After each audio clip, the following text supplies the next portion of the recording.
5ನೇ ಬಾರಿಗೆ ವಿಳಂಬಗೊಂಡಿದೆ ವಿಮಾನ. ಈಗ ದೆಹಲಿ ಏರ್ಪೋರ್ಟ್ನಲ್ಲಿ ಪ್ರಯಾಣಿಕರ ಪರದಾಟ ಈಗ ತೀವ್ರವಾಗಿದೆ. ದೆಹಲಿ ಬೆಂಗಳೂರು ಏರ್ ಇಂಡಿಯಾ ವಿಮಾನ ವಿಳಂಬವಾಗ್ತಾ ಇದೆ. ಅದೇನು ಸಮಸ್ಯೆ ಆಗಿದೆ ಗೊತ್ತಿಲ್ಲ. 5ನೇ ಬಾರಿ ಈಗ ವಿಮಾನ ವಿಳಂಬಗೊಂಡಿದೆ. ಒಂದು ರೀತಿಯಾಗಿ ಪ್ರಯಾಣಿಕರು ಈಗ ಸ್ವಲ್ಪ ಅವಾಯ್ಡ್ ಮಾಡೋದೇ ಬೆಟ್ರು. ಎಮರ್ಜೆನ್ಸಿ ಇದ್ದಾಗ ಮಾತ್ರ ಹೋಗಿ. ಈಗ ವಿಮಾನಗಳ ಪರಿಸ್ಥಿತಿ ಏನಾಗಿದೆಯೋ ಗೊತ್ತಿಲ್ಲ. ಒಂದು ಸಿರೀಸ್ ಶುರು ಆದಂಗೆ ಕಾಣಿಸ್ತಾ ಇದೆ. ಒಂದಾದ ನಂತರ ಒಂದು ಏನೋ ತಾಂತ್ರಿಕವಾಗಿರುವಂಥ ಸಮಸ್ಯೆ ಆಗಿದೆ ಅಂತ ಕಾಣಿಸ್ತಾ ಇದೆ. 5ನೇ ಬಾರಿಯೂ ಕೂಡ ಈಗ ವಿಳಂಬವಾಗ್ತಾ ಇದೆ. ಪ್ರಯಾಣಿಕರು ಪರದಾಡ್ತಾ ಇದ್ದಾರೆ. ಯಾವ ಕಾರಣಕ್ಕೋಸ್ಕರ ಪಾಪ ಅಲ್ಲಿಂದ ಇಲ್ಲಿಗೆ ಓಡಾಡ್ತಾ ಇರ್ತಾರೋ, ಇಲ್ಲಿಂದ ಅಲ್ಲಿಗೆ ಹೋಗ್ತಿರ್ತಾರೋ, ಬಿಸ್ನೆಸ್ ಪರ್ಪಸ್ಗೆ ಇರ್ತಾರೆ, ಕೆಲವರು ಅಲ್ಲಿಂದ ರಿಟರ್ನ್ ಆಗೋರು ಇರ್ತಾರೆ.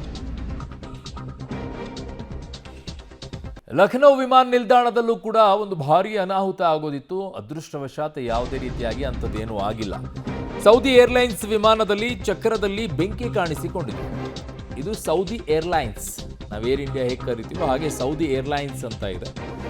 ಸೊ ಅದರಲ್ಲಿ ಬೆಂಕಿ ಕಾಣಿಸಿಕೊಂಡಿದೆ. ಚಕ್ರದಲ್ಲಿ ಲ್ಯಾಂಡಿಂಗ್ ವೇಳೆ ಬೆಂಕಿ ಕಾಣಿಸಿಕೊಂಡಿದೆ.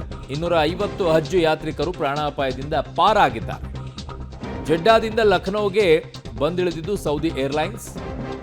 ಸೊ ಈಗ ಸದ್ಯಕ್ಕೆ ಯಾರಿಗೂ ಯಾವುದೇ ರೀತಿಯಾದಂಥ ಸಮಸ್ಯೆ ಆಗಿಲ್ಲ. ನೋಡಿ, ಅಲ್ಲಿ ದೃಶ್ಯವನ್ನು ತೋರಿಸ್ತಾ ಇದ್ದೀವಿ ನಿಮಗೆ. ವಿಮಾನದಲ್ಲಿ ಅದರ ರೆಕ್ಕೆಗಳಿಗೆ ಹೆಚ್ಚಿನ ಏಟನ್ನು ಕೊಟ್ಟ ತಕ್ಷಣ ಅದು ಬೆಂಕಿಗೆ ದಾರಿಯನ್ನು ಮಾಡಿಕೊಡುತ್ತೆ. ಕಾರಣ ಅದರ ಫ್ಯೂಯಲ್ ಟ್ಯಾಂಕ್ ಇರೋದೆಲ್ಲ ಅದರ ರೆಕ್ಕೆಗಳಲ್ಲಿ, ಎರಡು ಬದಿಯ ರೆಕ್ಕೆಗಳೇನಿರುತ್ತೆ ಅಲ್ಲೇ ಅದರ ಫ್ಯೂಯಲ್ ಟ್ಯಾಂಕ್ ಇರುತ್ತೆ. ಹಾಗಾಗಿ ಅದೆಲ್ಲಾದರೂ ಡ್ಯಾಶ್ ಆದರೆ, ಡಿಕ್ಕಿ ಹೊಡೆದ್ರೆ, ಅದರ ರಭಸ ಏನಾದರೂ ಅದರ ರೆಕ್ಕೆಗಳಿಗೆ ತಗಲಿದ್ರೆ ಬೆಂಕಿ ಕಾಣಿಸಿಕೊಳ್ಳುವಂತಿರುತ್ತೆ. ಈಗ ಸದ್ಯಕ್ಕೆ ಅದರ ವೀಲ್ನಲ್ಲಿ ಬೆಂಕಿ ಕಾಣಿಸಿಕೊಂಡಿದೆ.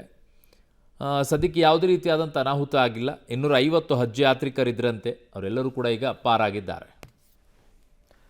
ನನ್ನ ಸಹೋದ್ಯೋಗಿ ಈಗ ಶಬೀರ್ ನನ್ನ ಸಂಪರ್ಕಕ್ಕೆ ಸಿಗ್ತಾ ಇದ್ದಾರೆ. ಶಬೀರ್, ಏನಾಯಿತು ಈ ಲಖನೌ ಏರ್ಪೋರ್ಟ್ನಲ್ಲಿ? ಯಾಕೆ ಬೆಂಕಿ ಕಾಣಿಸಿಕೊಳ್ತು? ಏನಿದೆ ಅಪ್ಡೇಟ್ಸ್ ಈ ಬಗ್ಗೆ ಮಾಹಿತಿ?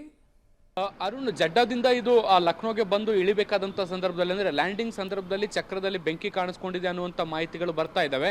ಆದರೆ ಯಾಕೆ ಈ ರೀತಿ ಆಗಿದೆ ಅನ್ನುವಂಥದ್ದು ಇನ್ನೂ ಕೂಡ ಸ್ಪಷ್ಟವಾದಂಥ ಮಾಹಿತಿಗಳು ಅಥವಾ ಕಾರಣಗಳು ಇನ್ನೂ ಕೂಡ ಲಭ್ಯ ಆಗಿಲ್ಲ. ಟೈರ್ಗಳು ಓವರ್ ಹೀಟ್ ಆಗಿತ್ತಾ ಅಥವಾ ಅದರಲ್ಲಿರುವಂಥ ಏರ್ ಪ್ರೆಷರ್ ಜಾಸ್ತಿ ಆಗಿತ್ತಾ ಅನ್ನುವಂಥದ್ದು ಇನ್ನೂ ಕೂಡ ಸ್ಪಷ್ಟವಾದಂಥ ಮಾಹಿತಿಗಳಿಲ್ಲ. ಆದರೆ ಬೆಂಕಿ ಕಾಣಿಸ್ಕೊಂಡ ತಕ್ಷಣ ಅಲರ್ಟ್ ಆಗಿ ಒಂದು ಪರಿಸ್ಥಿತಿಯನ್ನು ನಿರ್ವಹಿಸುವಂಥ ಕೆಲಸವನ್ನು ಕೂಡ ಮಾಡಲಾಗಿದೆ. ಈಗ ಪರಿಸ್ಥಿತಿ ನಿಯಂತ್ರಣದಲ್ಲಿದೆ. ಯಾವುದೇ ರೀತಿಯಾದಂಥ ಅವಘಡ ಕೂಡ ಆಗಿಲ್ಲ. ಸುಮಾರು 250ಕ್ಕಿಂತ ಹೆಚ್ಚು ಜನರು ಹಜ್ ಯಾತ್ರಿಕರು ಈ ಒಂದು ವಿಮಾನದಲ್ಲಿ ಇದ್ರು ಅನ್ನುವಂಥದ್ದು ಕೂಡ ಗೊತ್ತಾಗ್ತಾ ಇದೆ. ಈ ಒಂದು ಫ್ಲೈಟ್ ಲ್ಯಾಂಡ್ ಆಗ್ತಾ ಇದ್ದಂತೆ ಇಡೀ ಎಲ್ಲ ಪ್ರಯಾಣಿಕರನ್ನ ಸ್ಥಳಾಂತರ ಮಾಡುವಂಥ ಕೆಲಸವನ್ನು ಕೂಡ ಮಾಡಲಾಗಿದೆ. ಇದರ ಬೆನ್ನಲ್ಲೇ ಈಗ ಟೆಕ್ನಿಕಲ್ ಆಗಿ ಅದನ್ನು ಪರೀಕ್ಷೆಗೆ ಒಳಪಡಿಸುವಂಥ ಕೆಲಸವನ್ನು ಕೂಡ ಮಾಡಲಾಗ್ತಾ ಇರುವಂಥದ್ದು. ಮುಂದಿನ ಹಂತದಲ್ಲಿ ಯಾಕೆ, ಯಾವ ಸಮಸ್ಯೆಯಿಂದ ಟೈರ್ನಲ್ಲಿ ಬೆಂಕಿ ಕಾಣಿಸ್ಕೊಳ್ತು ಅನ್ನುವಂಥದ್ದು ಕೂಡ ಪತ್ತೆ ಆಗುತ್ತೆ.